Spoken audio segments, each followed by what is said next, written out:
exposição no livro de Romanos, ele falou assim, rapaz, tu é corajoso. Porque Romanos tem muita coisa, mas Deus tem nos dado graça. Amém? E essa é uma maneira de nós crescermos juntos. Então, Romanos 7. Eu vou lhe dar um contexto de todo o capítulo, mas nós vamos trabalhar hoje do 14 ao 25. Diz assim, o nosso tema hoje é a luta contra o pecado. Diz, sabemos que a lei é espiritual, eu contudo sou carnal, pois fui vendido como escravo ao pecado. Não entendo o que faço, pois não faço o que desejo, mas o que odeio. Agora, se faço o que não desejo, admito que a lei é boa. Nesse caso, não sou mais eu quem o faz, mas o pecado que habita em mim. Sei que nada de bom habita em mim, isto é, na minha carne, porque tenho o desejo de fazer o que é bom, mas não o faço. Pois não faço o bem que desejo, mas continuo praticando o mal que não desejo. Ora, se faço o que não desejo, já não sou eu quem faz, mas o pecado que habita em mim. Então, encontro uma lei contra o meu desejo de fazer o bem. O mal está presente em mim. No íntimo do meu ser tenho prazer na lei de Deus, mas vejo outra lei atuando nos membros do meu corpo, guerreando contra o íntimo do meu ser, tornando-me prisioneiro da lei do pecado que está em mim. Miserável homem que sou, quem me libertará do corpo sujeito à morte? Deste corpo sujeito à morte.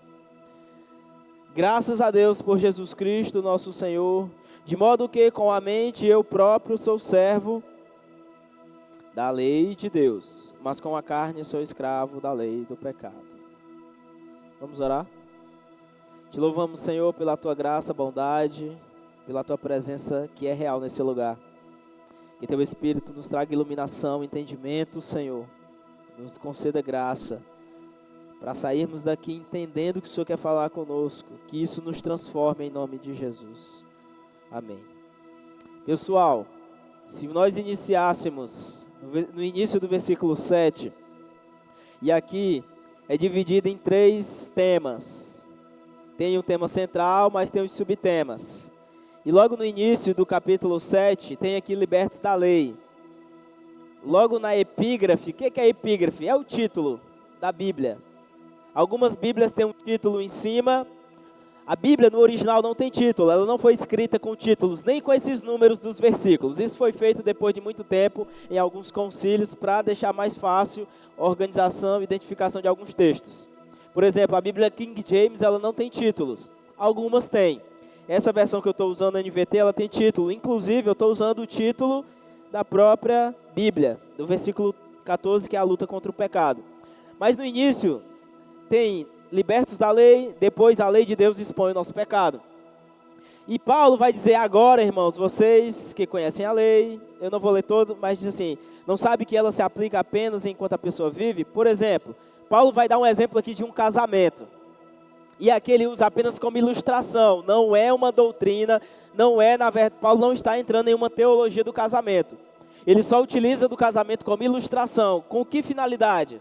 Ele vai dizer assim, por exemplo, quando uma mulher se casa, a lei a une a seu marido enquanto ele estiver vivo. No entanto, se ele morrer, as leis do casamento já não se aplicarão à mulher. Portanto, enquanto o marido estiver vivo, se ela se casar com outro homem, cometerá adultério. Mas se o marido morrer, ela ficará livre desta lei e não cometerá adultério ao se casar novamente. Sim, o que esse texto tem a ver? Por que Paulo está usando essa ilustração aqui do casamento? No casamento nós temos um homem e uma mulher, marido e mulher. E aqui o marido seria a lei, e a mulher seria nós, os crentes, a igreja. E essa lei, esse marido, seria o marido perfeito. Porque a lei, ela é perfeita. E Paulo começa dizendo assim, como a lei se aplica a uma pessoa viva e não a uma pessoa morta, por exemplo, quando a pessoa morre, as contas dela cessam, o que mais? Se uma pessoa é casada e um morre, o outro agora está livre para se casar. É isso que ele está dizendo. E por que ele está falando? Porque dentro dessa realidade, se nós não morrermos, nós estamos debaixo do poder da lei. Vai ficar mais claro isso. Mas nós estamos aprendendo desde o início de Romanos que ninguém pode ser salvo pela lei, que ninguém pode ser justificado pela lei. E como é que nós seremos justificados diante de Deus? No próprio texto ele vai dizer, no versículo 4, assim, meus irmãos, vocês morreram para o poder da lei quando morreram com Cristo. O que ele está dizendo? Se num casamento, se um morrer, o outro está livre para uma próxima união, como vocês morreram em Cristo, vocês estão livres do poder da lei e agora debaixo do poder de Cristo. Amém? Então, uma vez que nós morremos com Cristo, então agora nós estamos debaixo do domínio de Cristo e não mais do poder da lei. Por que ninguém pode ser salvo pela lei? Porque ninguém dá conta de cumprir toda a lei. Paulo aqui nesse texto vai dizer, então a lei é má, a lei é ruim, se ela expõe o meu pecado, se eu peco porque a lei está dizendo que é pecado, porque nós temos uma inclinação para tudo aquilo que é proibido. Então, qual é a finalidade da lei? A lei é um espelho que revela o nosso pecado, o nosso interior, o nosso coração. Se não há proibição, não há violação. Então, o que a lei faz? Ela revela o pecado e ela potencializa nós a descumprir, a consumar o pecado.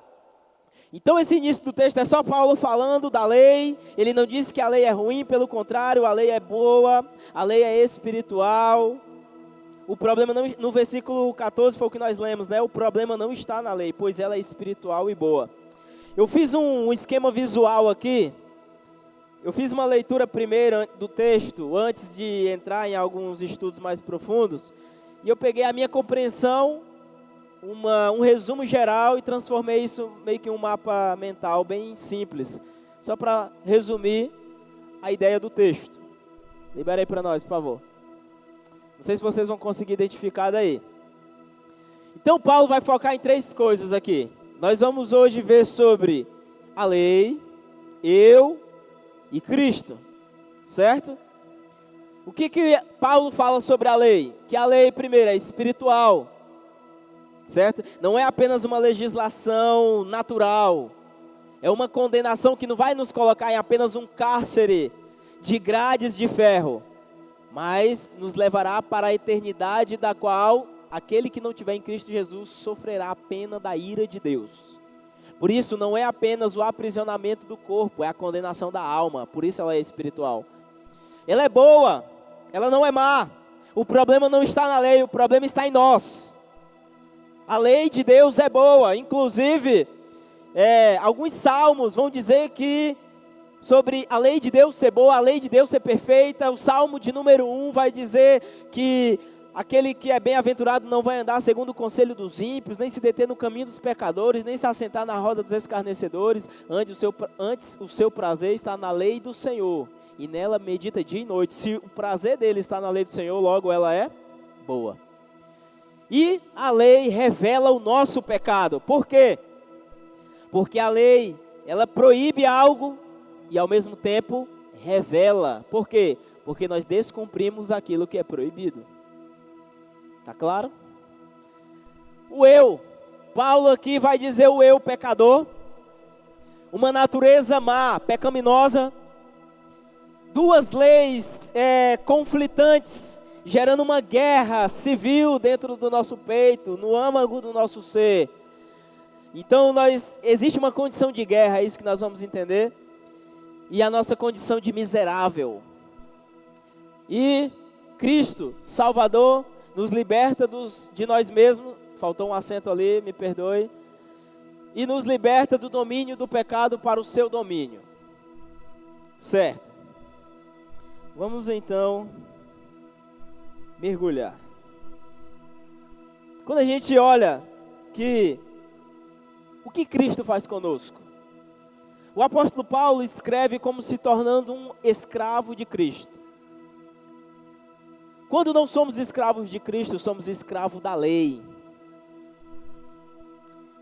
E ninguém dá conta de cumprir a lei. Se você ler o Velho Testamento, é o quê? o homem tentando cumprir toda a lei, mas ele não consegue plenamente. É por isso que ninguém pode ser salvo pela lei. E tem muitos crentes ainda tentando ser salvo pela lei. Isso é chamado de legalismo. O que é o legalismo? É aquele que ele vê os pecados, mas não vê o pecado. Como assim? Ele se preocupa com o exterior, mas não entende que o problema é mais profundo, é no interior. O legalismo era o que os fariseus faziam. Eles tinham as melhores práticas, mas o seu eu... Jesus falou, vocês são como sepulcros caiados. Por fora é bem pintadinho, é bem arrumado, mas por dentro vocês estão podres. E tem muito cristão vivendo dessa maneira. Ele é assíduo na igreja, assíduo nos cultos, ele até lê a Bíblia, ele decora textos, mas o âmago, o seu interior, quando está a sós, ele vive em pecado. Ele esconde. E eu estava falando que quando nós não somos escravos de Cristo, somos escravos do pecado, estamos debaixo do domínio da lei. E o legalismo é buscar salvação pelas obras, pela prática da lei. Aí temos o outro extremo, que é o quê? A libertinagem. É o abandono total da lei. Não, o problema é a lei. Esquece a lei, esquece os preceitos de Deus, esquece o que Deus ordena na sua palavra, o problema é a lei. E aí a libertinagem. Tentando uma emancipação, uma libertação da lei, mas a lei é necessária. E tem aqueles que de fato são escravos de Cristo. A gente pode pensar assim, Pedro, mas não é trocar um tirano por outro? Eu vou deixar de ser escravo do pecado e me tornar escravo de Cristo, só que tem uma diferença nessas duas escravidões. É o quê? É que a escravidão do pecado me conduz para a morte e condenação. A escravidão de Cristo me conduz para a vida, salvação e herança. A única escravidão que me dá uma herança é a escravidão de Cristo. Então, por que somos escravos de Cristo? Não escravo como Cristo, como sendo um tirano. O que é um tirano? É alguém que governa sem amor. É um ditador. Ele se coloca acima da lei. Cristo cumpre a sua palavra. E Cristo governa em amor. Ele não pode não governar em amor. Por isso ele nunca será um tirano. Então vamos lá. Vamos entrar no texto. Se você depois quiser em casa ler os textos os versículos que vêm antes, você vai perceber uma mudança no tempo verbal na hora que você chegar no versículo 14. É que Paulo, em outros textos, por exemplo, versículo 4, assim meus irmãos, vocês morreram. O verbo está no passado. Depois, quando éramos controlados pela natureza humana e tudo mais, podemos, por causa disso estou dizendo, na verdade foi a lei que mostrou o meu pecado, jamais saberia, enfim, os versículos anteriores está falando no passado, agora Paulo fala no presente. Fique atento, porque como eu falei, é um dos textos um pouco complexos. Então no versículo 14 em diante, nós temos aqui a linguagem de um homem convertido. A gente pode ler esse texto, a primeiro momento pensar assim, não, Paulo está falando de alguém que não é convertido, de alguém que não conhece a Cristo, que não teve uma experiência com Cristo, mas isso é impossível, por quê? Porque apenas o homem convertido tem a consciência do seu pecado. Uma pessoa que não é convertida, ela não pode ter consciência da sua condição de pecadora. Então ela não vai achar que ela está pecando. Por quê? Porque só a conversão revela essa natureza. Amém? Então no versículo 18, que diz, vamos lá, versículo 18 diz, eu sei que em mim, isto é, em minha natureza humana, não há nada de bom, pois quero fazer o que é certo, mas não consigo. Então, nesse versículo 18, Paulo está reconhecendo o quê? Que não há bondade em si mesmo. Existe um filósofo chamado Jean-Jacques Rousseau. E Rousseau tem uma frase muito conhecida que diz assim, o homem nasce bom, mas a sociedade o corrompe. Alguém já escutou essa frase? Se você está no ensino médio, você vai escutar ela. Se você estiver estudando filosofia política. Teve 3 grandes nomes que falaram sobre a natureza do homem: Thomas Hobbes, John Locke e Rousseau. Tanto Locke quanto Hobbes acreditavam que o estado do homem é um estado de guerra. O homem é mau por natureza. Já Rousseau acreditava que não, o homem é bom, a sociedade é quem o corrompe. Aí surge uma pergunta: se o homem é bom e a sociedade o corrompe, quem corrompe a sociedade? Se a sociedade é formada por homens. Então, Rousseau está equivocado. Em mim e em você, não podemos fazer o bem por nós mesmos. Eu esqueci de quem é o autor da frase que diz: tudo que há de bom em mim é Cristo, e tudo que há de mal sou eu. E essa é uma verdade. Talvez nós pensemos assim: não, mas eu sou muito bom, eu sou uma pessoa boa. Se entendermos o que é bondade, nós iremos pensar 2 vezes antes de falar disso. E sim, podemos ter boas obras, porque inclusive no versículo 4, na parte B, diz assim: como resultado de quê? Daqueles que morreram em Cristo. Podemos produzir uma colheita de boas obras para Deus. Tudo que fazemos de bom aponta para Ele. Podemos realizar coisas boas, mas no que diz respeito à natureza, somos maus. Acho que há 2 semanas atrás eu falei sobre isso. Temos aqui temos uma bebê ali da Cris, temos o Petro, tem a bebezinha do Kleber, tem a bebezinha ali do Júnior, né? Mas eles são maus, irmãos. Eles são fofos. Eles são lindos. Mas eles são maus. Eles são maus. Nós somos por natureza mal. Paulo está dizendo: natureza não se altera, irmão. Natureza não vai. Na verdade, por isso que a conversão é um ato espiritual. Porque só Cristo tem a condição de alterar a natureza. Só que aqui tem outro detalhe. Eu sei que vocês vão tirar a cabeça hoje. Estou tentando ser o mais claro possível. Porque o detalhe agora é que nós temos 2 naturezas habitando em nós. E agora que o problema vai aumentar. Então, o que mais nós aprendemos aqui? Há uma mudança de situação. Paulo não está escrevendo, presta atenção, Paulo aqui não está escrevendo uma tese, um artigo para ele publicar no Areópago, onde as pessoas iam debater filosofia. Paulo não vai publicar um artigo lá. Se tivesse um site, se tivesse internet na época, Paulo não está apenas escrevendo uma tese de seu mestrado e doutorado. Não, irmãos. Paulo está falando sobre uma experiência real. O apóstolo Paulo, viu? Não sou eu, orelha seca, não. O apóstolo Paulo está falando de uma condição presente. O apóstolo Paulo, irmãos, está dizendo que não há nada de bom nele. O homem que foi levado até o 3º céu, o homem que viu Cristo, o homem que teve uma experiência que ele mesmo diz que não pode nem falar aos homens, é incapaz de falar aos homens. Este homem está dizendo: não há nada de bom em mim. Então Paulo está falando do seu próprio conflito, do seu dilema, de uma guerra civil instalada em seu peito. Isso nos ensina que a autobiografia de Paulo é a minha e a sua biografia.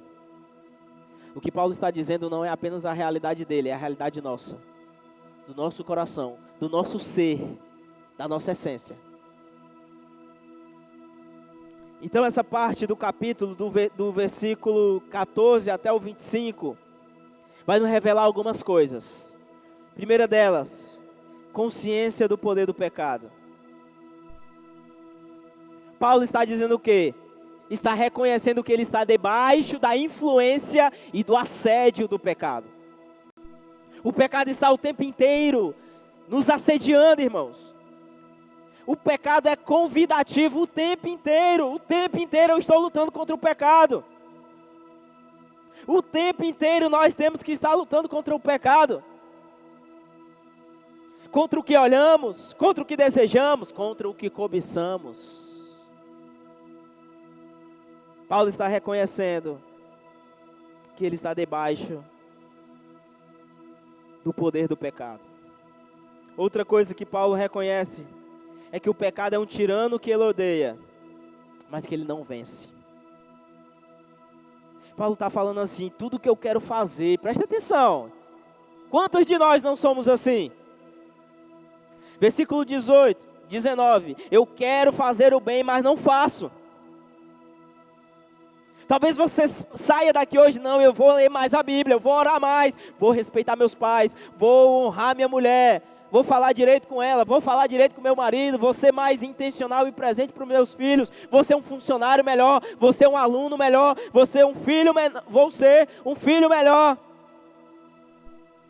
E talvez nós estamos há 5, 10, 15 anos nessa tentativa. Nossa, eu me lembro que na conferência passada eu tomei essa decisão e eu estou falando a mesma coisa. Talvez você pense assim, eu me lembro que no início do ano eu estabeleci novas práticas, novos hábitos, e eu estou caindo nos mesmos erros. Por que eu quero fazer um bem e eu volto para o mesmo mal? O que é isso que me puxa? No versículo 22 a gente vai ficar assim, vai e volta, vai e volta.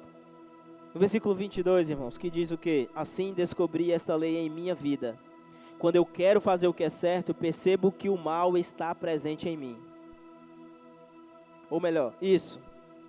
Então, o que nós entendemos aqui? Paulo reconhece que não há nenhum bem nele, mas ao mesmo tempo, se a gente continua o versículo 23, contudo, há outra lei dentro de mim que está em guerra com a minha mente e me torna escravo do pecado que permanece dentro de mim. A Bíblia não diz que há uma guerra entre a carne e o espírito. Eu acredito que todos vocês que estão aqui, eu acredito nisso. Tem algum nível de desejo por Deus. Pode ser que uns tenham mais, outros tenham menos. Talvez você não tenha nenhum desejo, mas espero que Deus te dê um nocaute hoje. Mas a verdade é, tem duas naturezas em nós. Nós queremos acertar, queremos fazer direito, queremos fazer o bem. Queremos servir a Deus com intensidade, constância. E a gente sai de um culto como esse pegando fogo. E talvez quarta-feira a gente já está desanimado. Já está abatido. Então Paulo, olha aqui o paralelo que Paulo está fazendo. Eu quero fazer o bem e não consigo. Tem uma lei que habita dentro de mim também que revela o poder do pecado. Mas do outro lado, eu tenho prazer na lei de Deus. Por isso a lei de Deus não é para a gente esquecer, vivemos no tempo da graça, joga a lei fora. Não, irmão, não é assim. A lei revela o nosso pecado, a nossa necessidade de dependência de Cristo. E estando em Cristo, a lei é cumprida. Mas o que é a lei, Pedro? Está falando de lei, que lei é essa? É a Constituição brasileira? A lei de Deus, irmãos. Não ter outro Deus acima de Deus. Não matar, não roubar, se santificar, não cometer adultério. Tudo isso é a lei de Deus. Tudo aquilo que Deus está falando, nos colocando um freio, um limite. O que é a lei? A lei é um limite. Por que existe limite de velocidade? Porque o limite vai servir para você guardar a sua vida e a vida de outra pessoa. Toda lei é uma limitação. Porque se o homem não tiver limite, ele se destrói. Lembra o que eu falei antes dos filósofos? Thomas Hobbes e John Locke diz que o estado natural do homem é um estado de guerra. Por isso que eles vão acreditar que o Estado serve para quê? A gente concede um pouco da nossa liberdade para o Estado, para que em troca o Estado nos dê segurança e garanta os nossos direitos naturais. Direito à vida, direito à liberdade e direito à propriedade. Claro que o Estado também, dependendo do tanto de poder que a gente der para ele, ele vai ser um problema. Mas enfim, é só para você ter uma ideia. Então Paulo agora vai falar de um conflito entre o saber e o fazer. O que Paulo está dizendo? Presta atenção, irmão, vamos lá. Eu sei que em mim, isto é, em minha natureza humana, não há nada de bom, pois quero fazer o que é certo, mas não consigo. Sabe por que eu e você queremos fazer o que é certo? Porque nós sabemos o que é certo. Mas saber não é o suficiente. Informação sem transformação não adianta de nada. Muitos de nós sabemos um monte de coisa. Muitos de nós sabemos a essência do evangelho, irmãos. Todos nós sabemos que pornografia é errado. Todos nós sabemos que prostituição é pecado. Todos nós sabemos que mentir é pecado, que roubar é pecado, que desobediência é pecado, que traição é pecado, que idolatria é pecado, que vício é pecado. Todos nós sabemos disso. E todos nós pecamos no que nós sabemos, sim ou não? Sim. Todos nós sabemos que preguiça é pecado. Todos nós pecamos no que sabemos, portanto, discipulado, você aprendeu aqui na série sobre discipulado. Discipulado não é o quanto você sabe, é o que você fará com o que você sabe. Ou melhor, é quem nós amamos. Essa é a batalha cristã, irmãos. Ué, Pedro, mas como que Cristo nos liberta do pecado e nós ainda somos assediados e influenciados pelo pecado? Como é que isso funciona? Eu também já me perguntei isso, irmãos. Mas você tem que entender uma coisa, que nesta condição ainda, nesta vida ainda, teremos que lutar contra o pecado. Nós aprendemos sobre justificação aqui. Eu acredito que você aprendeu. Espero que você tenha aprendido. Na justificação nós aprendemos o quê? Que nós fomos libertos da culpa do pecado. Paulo agora está entrando na santificação, a doutrina da santificação. E na santificação nós estamos sendo libertos do poder do pecado. A justificação é instantânea. Me arrependi e reconheci Cristo como meu Senhor e Salvador. Eu sou declarado justo diante de Deus. Agora o processo de santificação atinge o quê? Meu coração, minha conduta moral, minha postura diante de Deus, diante dos homens. E na santificação nós estamos sendo. Nós não fomos completamente. Estamos sendo dia após dia libertos do poder do pecado.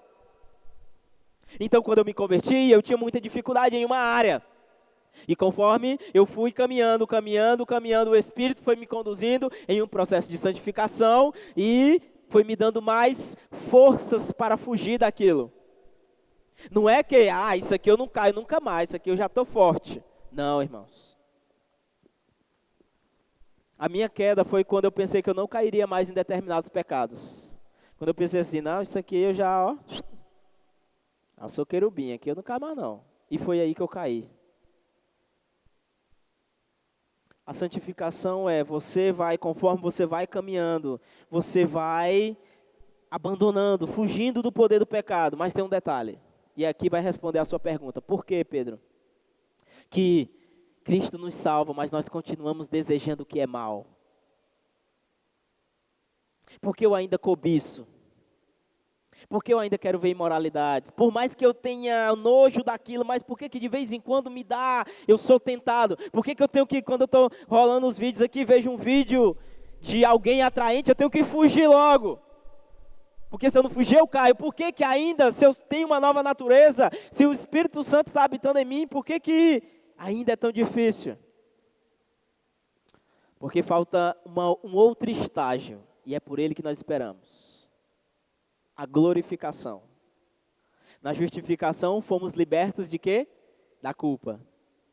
Na santificação estamos sendo libertos de quê? Do poder do pecado. E na glorificação nós seremos libertos da presença do pecado.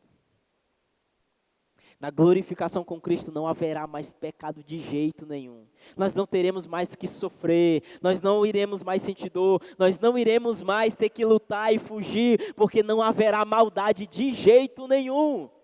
Na glorificação seremos livres da presença do pecado. Mas até lá, existe uma guerra, um conflito, um dilema, existe um antagonismo da carne e do espírito. E é isso que Paulo está dizendo, eu quero fazer o bem, mas eu não faço. O que eu sei, o que eu tanto desejo, um poeta romano chamado Ovídio escreveu assim, eu vejo as coisas melhores e as aprovo, mas eu sigo as piores. O que nós estamos tentando fazer aqui não é trazer apenas informação, irmãos. Porque o evangelho não é para te informar, é para te transformar. E o evangelho, para que haja transformação, precisa haver confronto. Precisa haver exposição do pecado. É por isso que nós confrontamos o pecado, para que nós vejamos, olha a condição que eu estou, de miserável. Sabe por quê? Porque você não é o que você sabe, você é o que você faz. Nossa, eu sei muito da Bíblia, mas eu não me santifico. Então você não é santo. O que te torna santo não é saber todos os versículos, todos os livros, todas as doutrinas. O que te torna santo é um coração rendido e temente a Deus. Eu sei que eu devo ser um bom marido, mas eu não sou, então eu não sou. Porque a prática revela o caráter. Tem aquele negócio que muitos pais ensinam, meu filho, faça o que eu digo e não o que eu faço. Mas não é assim que funciona. Você não é o que você fala, o que você sabe. Você é... E não esqueça isso. Eu sou o que eu faço. Se nós entendermos a seriedade que isso pode alterar muitas coisas, pode virar uma chave dentro de nós. Porque eu posso saber de muita coisa, se eu não as viver, se eu não as colocar em prática, revela que eu sou o contrário. Então, meus irmãos, não basta apenas decidir algo, temos que fazer. Possivelmente, diante de uma mensagem como essa, você pode pensar, cara, eu tenho que mergulhar em Deus. Naquele momento precioso, tão lindo que nós experimentamos aqui no louvor, você pensa assim, nossa, eu tenho que ser mais quebrantado. E eu vou ser, mas decidir é o primeiro passo, mas não é o único. Porque a decisão, ela envolve um ato volitivo. O que é isso? Vontade, prática, ir em direção a algo. Não basta só eu quero conhecer Jesus e ser achado nele. Todo mundo quer, irmãos. Chega no calçadão e grita, quem quer a vida eterna? Todo mundo quer. Vai num velório, todo mundo vira bem, todo mundo é bom. O cara pode ter sido Satanás na terra, mas agora o céu ganhou mais uma estrela. Ganhou não, irmão. Se ele não tivesse rendido a Cristo, não ganhou não. Quem é bom? Quando chegaram para Jesus falando, bom mestre, foi o jovem rico, se não me engano. Bom mestre. E Jesus de fato era bom. Só que Jesus, na sua profunda humildade, fala, por que você me chama de bom? Só há um bom, senão Deus. Tudo que, se há algum ato de bondade em nós, bondade plena, porque você pode fazer um suposto ato de bondade, mas ser apenas uma máscara da vaidade.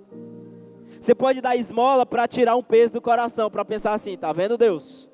Olha o que eu acabei de fazer, eu dei esmolas. Tá vendo, Senhor? Olha como eu ajudo as pessoas. Vamos caminhar para o final. Esse texto vai nos ensinar uma coisa muito importante também. É que existe uma diferença entre o pecado que sobrevive e o pecado que reina. Sim, Cristo nos liberta do poder do pecado. Você pensa assim, Pedro, mas é muito difícil. Mas se você consegue fugir, significa que isso é possível, porque o Espírito habita em você. Do contrário, nós não conseguimos. Primeiro, sem o Espírito, nós nem temos consciência de que algo é pecado. Segundo, só o Espírito nos concede graça para dizer não, porque do contrário, a gente não consegue dizer não. Então, o que Paulo está revelando aqui? Aqui nós temos um homem regenerado lutando contra o pecado e não sendo complacente com ele. Como assim? Então agora eu posso sair pecando. Por quê? Porque o bem que eu quero fazer eu não faço. Eu sou humano, ser humano é isso mesmo. Tem muito crente usando disso como autorização para pecar. É porque eu sou imperfeito. É porque eu sou assim e tudo mais, irmãos. Por mais que às vezes a gente possa ter deslizes e quedas, isso não é o padrão do cristão. Isso é um acidente, não é o padrão. Eu não vivo pensando, o que eu vou pecar hoje? Que hora que eu vou entrar aqui na plataforma do OnlyFans? Que hora que eu vou entrar aqui no tal site? Que hora que eu vou entrar aqui num site de tudo enquanto? Eu vou começar a falar sobre essas coisas, viu? Se prepare. Porque o Evangelho é uma resposta para toda geração. Se Paulo confrontou os pecados de sua época, Paulo confrontou uma das igrejas mais imorais do Novo Testamento, é a igreja de Corinto, que vinha de um comportamento pagão completamente imoral, em que os cultos pagãos era parte dos cultos, eram rituais com sexo, e Paulo confrontou. O Evangelho é uma resposta atual para toda geração. Se os pecados do nosso tempo é esse, nós vamos confrontá-los. Nós precisamos expor. Porque isso não está lá fora, isso chegou aqui dentro. Muitas moças, irmãos, têm entrado nesses sites, têm criado os perfis por uma falsa promessa de dinheiro fácil. Olha como é que funcionam as coisas. Muda-se o nome das coisas, o nome disso é eufemismo. É o quê? Você muda a nomenclatura para diminuir o impacto. Agora não é mais pornografia, agora é conteúdo adulto. Agora não é mais prostituta, é produtora de conteúdo adulto. É só um nome bonito para um pecado que existe desde que o homem caiu. Agora não é mais prostituta, é acompanhante. E a gente pode pensar assim, por que o Pedro está falando isso? Porque muitas moças e rapazes, eu vou trazer um dado que eu li há uns dias atrás, eu vou trazer para você. Muitos de nós temos entrado em sites que não glorificam a Deus por curiosidade. A cultura está vendendo uma glamuralização da pornografia, achando que você agora é um trabalho que antes muitas mulheres e homens corriam pela necessidade, agora se tornou profissão. Agora existe uma romantização. Então, meus irmãos, só o Evangelho pode nos libertar disso. Só o Evangelho pode... E sabe o que é isso? É a carência. E carência só se cura com Cristo. O ser de carência só se cura com o ser de Cristo. Então, uma coisa é haver ainda pecado em nós. Outra coisa é nós ainda vivermos no pecado. Você entendeu?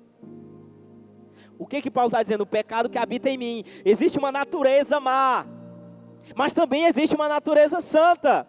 A Bíblia diz que o espírito está pronto, mas a carne é fraca. Só que a gente só pega a segunda parte. Cair porque a carne é fraca. Mas e por que seu espírito não está pronto?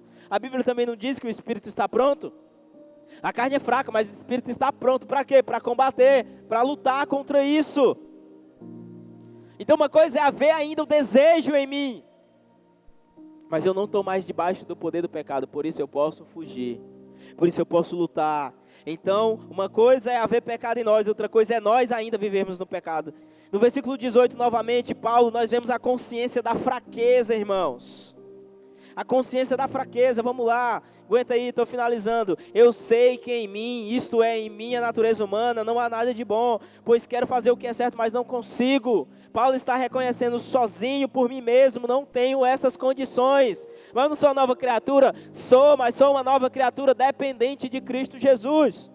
No verso 19, nós temos a consciência da contradição. Nós somos uma criatura contraditória, paradoxal. Por quê? Porque a gente quer fazer o bem, mas faz o mal. A gente sabe o que tem que fazer e faz o contrário. Esse é o paradoxo, essa é a contradição. Paulo está dizendo, eu quero fazer o bem, não faço. Não quero fazer o que é errado, mas é isso que eu tenho feito.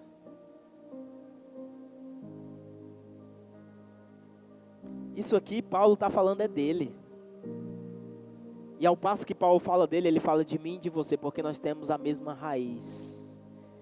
Nós aprendemos que em Adão todos caíram. Assim como em Cristo, todos aqueles que estiverem em Cristo podem ser salvos. Na verdade, todos os que tiverem em Cristo serão salvos.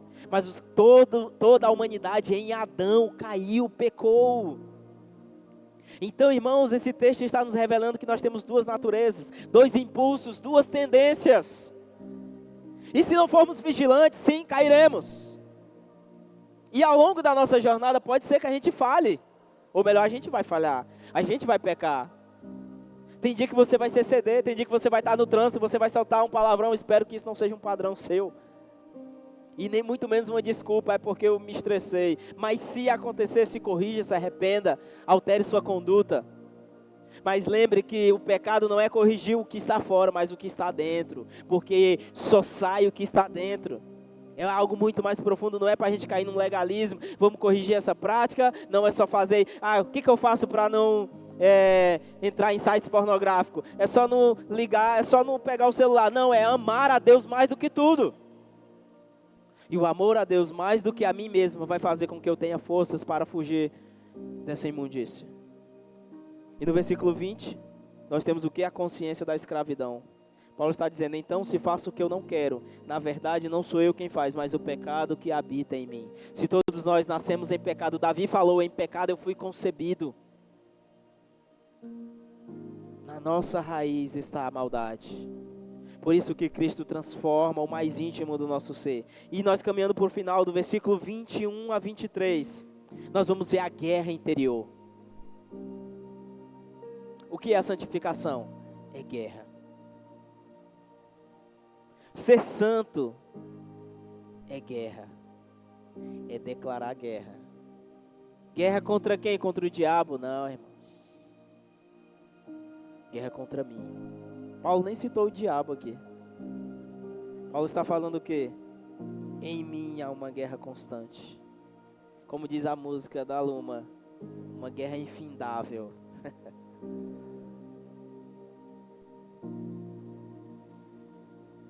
Qual é a guerra?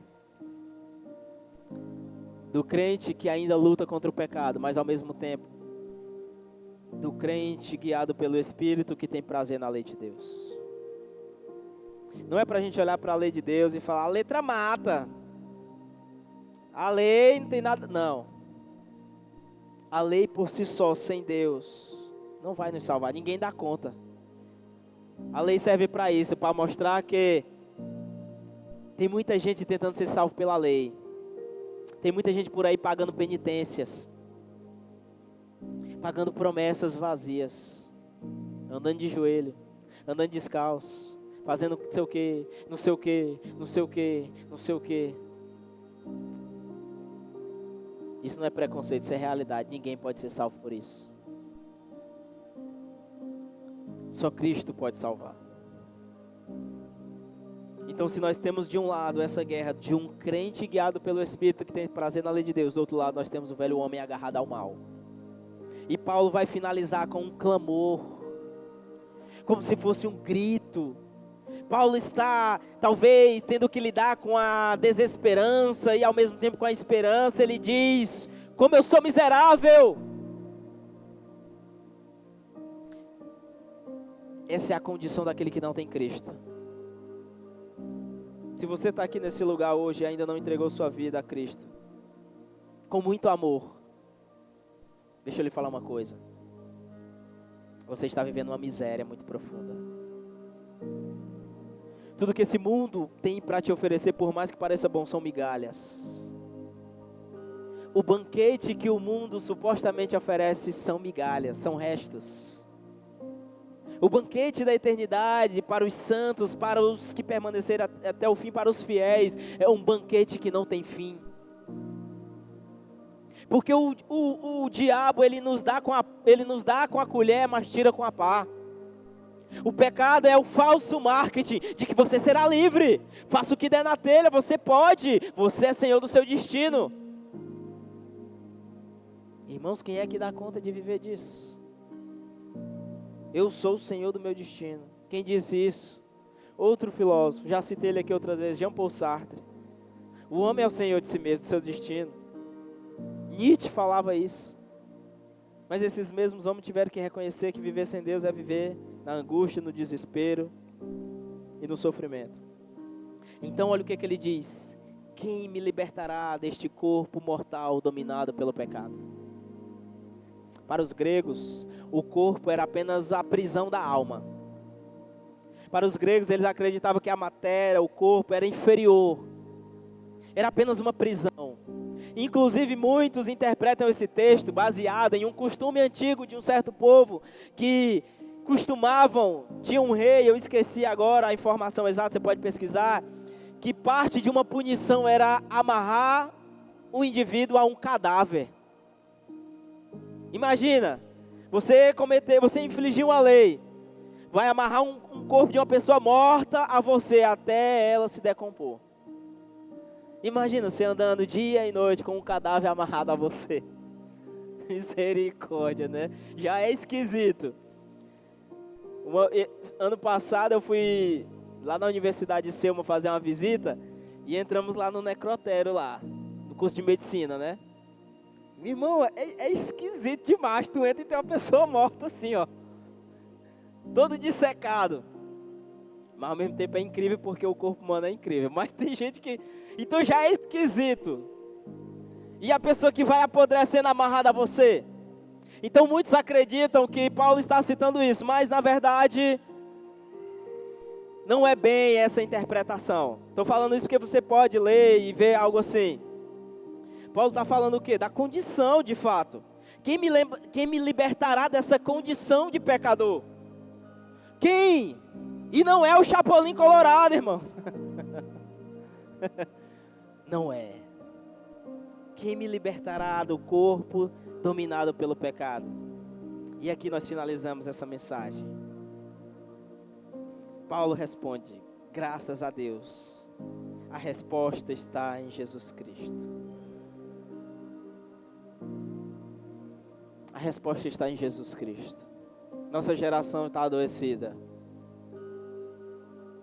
Nossa juventude está perdida. Mas meus irmãos, ontem eu lá no culto, lá na Ágape, eu vi tanta gente distraída. Não é só lá não. Mas eu via tanta gente distraída. Tanta gente preocupada em fazer um story. Não tem problema você fazer um story. Pode fazer. Não pode passar o culto todo fazendo story. Só quem é da mídia que pode. Tanta gente distraída e eu... Meu Deus, Senhor. Nós só precisamos entender uma coisa. O que eu tenho orado é para que Jesus abra os nossos olhos para nós vermos a dignidade dele. Nós só precisamos ver a dignidade de Cristo. O Samuel até citou isso. Uma vez que nós entendermos que Cristo é digno, meus irmãos, nós não sentiremos falta de mais nada. Sabe qual é o melhor engajamento que uma igreja tem? É todos nós rendidos a Cristo. O melhor engajamento de uma juventude não é programações. E não é, a gente vai ter programações, a gente tem algumas programações. Talvez você sinta falta de algumas outras. Mas deixa eu lhe falar uma coisa, eu não sou contra as programações. Eu sei que a juventude exige esse movimento e tudo mais. Mas o maior movimento que nós temos que fazer, lembra de uma vez que eu falei que o segredo, o movimento mais precioso para nós buscarmos e conhecermos a Deus era 1, 2, quem lembra? Nossos cultos serão diferentes, se não apenas o nosso corpo, mas o nosso coração fizer 1, 2. E o que é 1, 2, Pedro? É isso aqui, irmãos, ó. 1, 2. Nós precisamos ter um coração rendido diante de Jesus, galera.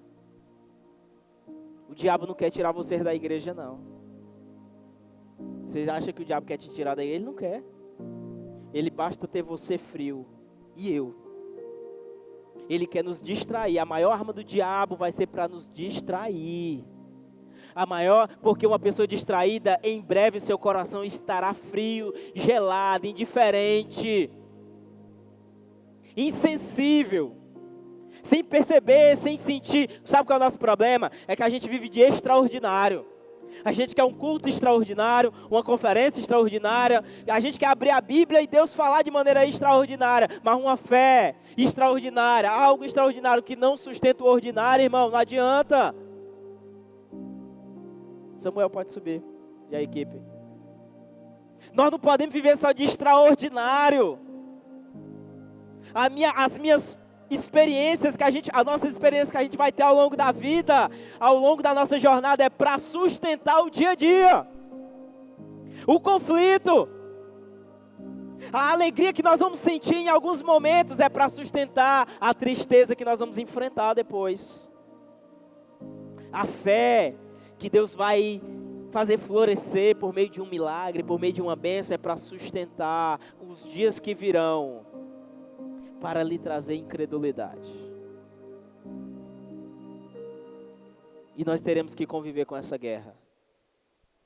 Nós teremos que conviver entre saber o que é bom e querer fazer o certo, e muitas vezes não conseguir. Tem um filme que diz assim: fique rico ou morra tentando, de um rap americano. Vou te falar uma coisa: seja santo ou morra tentando. Talvez você caiu essa semana, levante.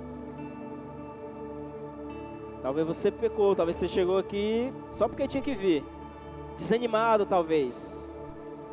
Levante. Fique de pé no seu lugar.